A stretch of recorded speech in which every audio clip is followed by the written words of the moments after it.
Haleluya. Shalom Bapak Ibu Saudara yang dikasihi oleh Tuhan Yesus. Saat ini kita akan mendengarkan satu renungan firman Tuhan dalam hidup kita. Mari kita berdoa. Tuhan Yesus, kami bersyukur buat saat ini. Biarlah hari-hari hidup yang kami lalui adalah hidup yang berfokus kepada Yesus Kristus. Saat ini Tuhan, berbicaralah. Kami sambut firman-Mu dengan ucapan syukur. Dalam nama Yesus. Amin. Bapak Ibu Saudara yang dikasihi Tuhan, kita akan belajar satu kebenaran firman Tuhan dari kitab Ayub yang pertama, ayat yang ke-8. Demikian firman Tuhan. Lalu bertanyalah Tuhan kepada iblis, apakah engkau memperhatikan hambaku Ayub? Sebab tiada seorang pun di bumi seperti dia, yang demikian saleh dan jujur, yang takut akan Allah dan menjauhi kejahatan. Lalu jawab iblis kepada Tuhan. Perhatikan Bapak Ibu Saudara. Apakah dengan tidak mendapat apa-apa, Ayub takut akan Allah? Ayat 10. Bukankah engkau yang membuat pagar sekeliling dia, dan rumahnya serta segala yang dimilikinya? Apa yang dikerjakannya telah kau berkati, dan apa yang dimilikinya makin bertambah di negeri itu.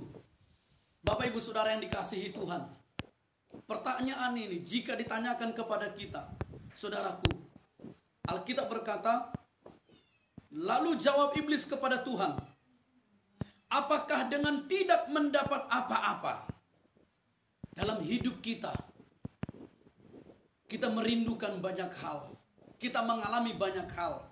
Saudaraku, ada satu masa-masa ujian dalam hidup kita. Ada masa-masa perjalanan iman dalam hidup kita. Alkitab berkata, apakah dengan tidak mendapat apa-apa? Suatu ketika ada Daniel, Sadrak, Mesak, Abednego. Waktu itu mereka diuji. Khususnya Sadrak, Mesak, Abednego ketika mereka diperhadapkan menyembah patung yang dibuat oleh raja, atau mereka tetap menyembah Tuhan. Saudara, mereka berkata, kalau Tuhan yang kami sembah menyelamatkan kami, terpujilah Tuhan. Jikalau Tuhan pun tidak menyelamatkan kami, tapi kami akan tetap menyembah Tuhan. Walaupun mereka seolah-olah tidak mendapat jawaban doa, kelepasan dari maut, tetapi mereka tetap menyembah Tuhan. Kenapa saudaraku? Karena mereka mengenal Tuhan. Saudara, dalam hidup kita, kadang-kadang yang kita doakan, yang kita rindukan, yang kita harapkan belum tentu langsung terjadi. Tapi Alkitab berkata, apakah kita tetap takut akan Tuhan? Teruji. Ayub memang mengalami banyak sekali perjalanan hidup yang menyakitkan. Tapi di sana justru ketika seolah-olah dia kehilangan segalanya, tidak mendapat apa-apa, imannya diuji. Dan saudara tahu, dia mengalami pengenalan akan Tuhan. Ayub pasal 42 berkata, dulu aku mengenal engkau dari kata orang, sekarang aku sendiri. Nah ini dia saudaraku, dalam hidup kita hari ini, mungkin kita seolah-olah tidak mendapatkan apa yang kita rindukan, seolah-olah kita tidak mendapat apa-apa. Tapi saya berdoa, kita tetap takut akan Tuhan. Dan sumber takut akan Tuhan kita bukan karena berkat, bukan karena promosi, bukan karena hal-hal lahiriah, tetapi karena kita mengenal Tuhan. Saudara, di Filipi pasal yang ketiga, ada satu rasul yang mencatat bagaimana dia melihat segala sesuatu itu. Ayat yang ke-7, Filipi 3 ayat yang ke-7. Tetapi apa yang dahulu merupakan keuntungan bagiku, sekarang kuanggap rugi karena Kristus. Haleluya. Saudaraku, Ayub takut akan Tuhan, bukan lagi karena harta, tapi karena dia mengenal Tuhan. Dan ini juga dialami oleh Rasul Paulus. Yang dahulunya keuntungan bagiku, semua yang dia anggap secara jasmani, yang dia anggap secara lahiriah, yang dia anggap semua apapun kemegahannya, dia bilang itu sekarang kuanggap rugi karena Kristus, karena pengenalan akan Tuhan. Wow, dahsyat saudara ketika kita mengenal akan Tuhan. Ayat 8.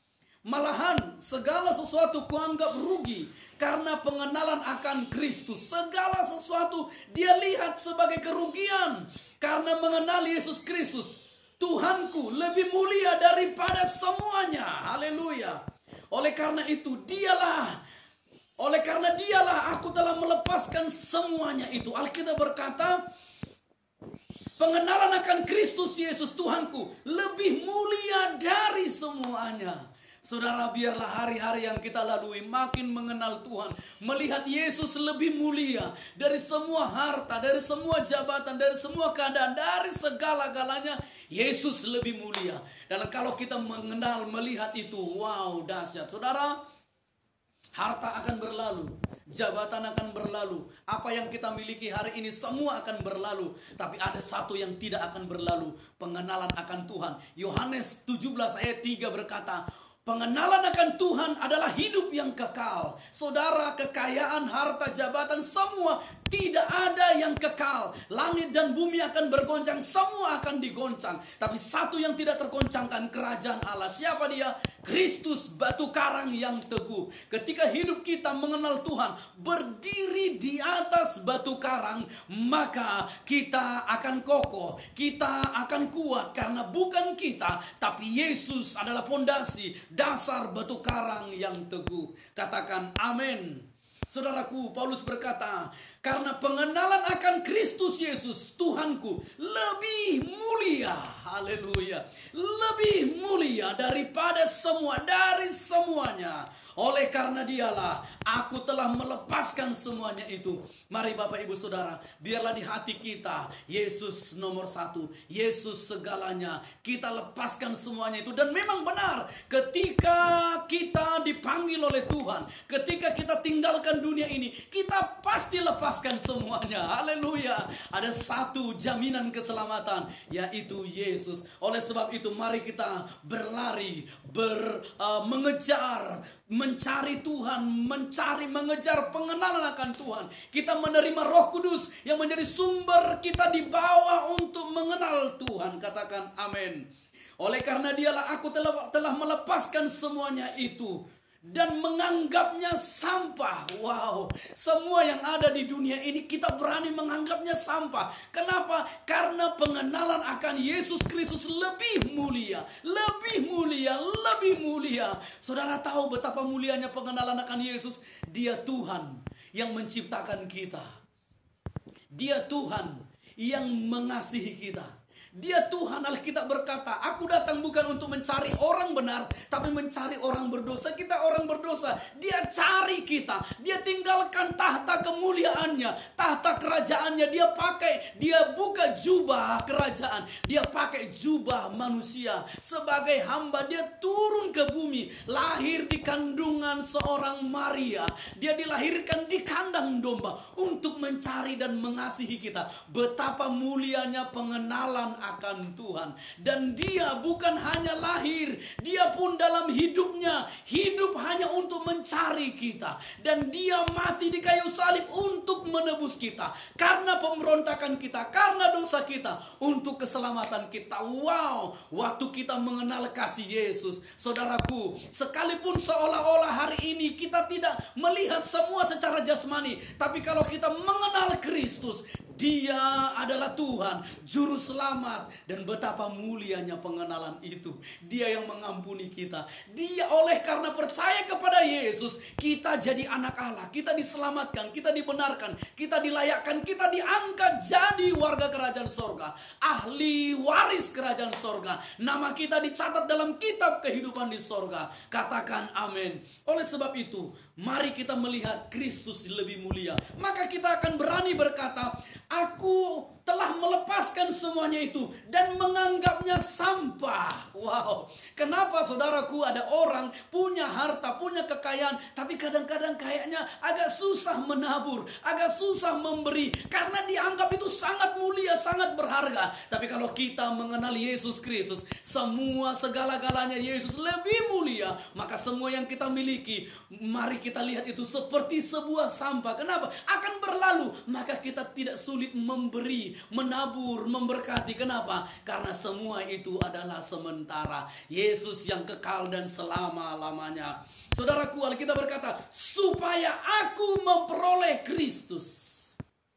Saudaraku, hati-hati dengan jerat iblis. Ada begitu banyak orang oleh karena pekerjaan sibuk, dia tidak punya waktu memperoleh Kristus. Dia tidak punya waktu untuk firman Tuhan. Oleh karena kesibukan dengan uang, dengan hobi, dengan gadget, dengan semua apa yang ada di dunia. Kadang-kadang orang kehilangan Kristus, kehilangan waktu dengan Kristus, kehilangan waktu dengan persekutuan dengan Tuhan. Alkitab berkata, aku melepaskan semuanya itu sebagai sampah, seperti sampah, menganggapnya sebagai sampah supaya aku memperoleh Kristus. Katakan haleluya.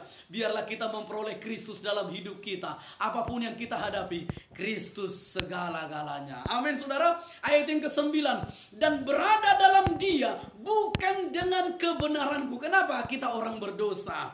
Bukan karena kebenaranku sendiri, karena mentaati hukum Taurat, bukan perbuatan kita, bukan karena kita lakukan hukum Taurat, tetapi melainkan dengan kebenaran karena kepercayaan kepada Kristus. Wow, Yesus yang begitu luar biasa mengasihi kita, mati di kayu salib. Waktu kita percaya Yesus telah mati bagiku, Yesus telah bangkit bagiku, kita dibenarkan, kita diselamatkan. Katakan amin.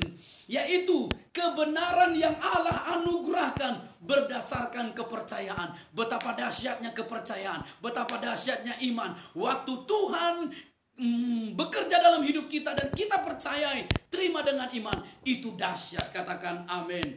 Ayat yang ke-10, yang ku kehendaki ialah mengenal Dia dan kuasa kebangkitannya. Ini saudaraku, pengenalan akan Tuhan tiada habisnya. Mengenal Dia, wow, tidak terbatas kasihnya, tidak terbatas cintanya, kuasanya, firmannya, rencananya, ajaib. Apa yang kita alami hari ini itu tidak seberapa. Saudaraku, Alkitab berkata mengenal Dia. Saudara, suami istri mengenal itu belum tentu sampai 80 tahun pun, sampai usia 90 tahun pun belum tentu sempurna mengenal pasangannya. Amin saudara. Kenapa? Itulah manusia. Iya kan? Dalamnya lautan kita bisa tahu, dalamnya hati siapa yang tahu, apalagi Tuhan. Haleluya. Kalau kita pun mengenal seseorang, kalau kita mengenal ada kekurangannya, ada kelebihannya, tapi Tuhan tidak ada satu celah, tidak ada satu kekurangan, tidak ada satu cacat di hadapan Tuhan, tidak ada yang buruk di hadapan Tuhan.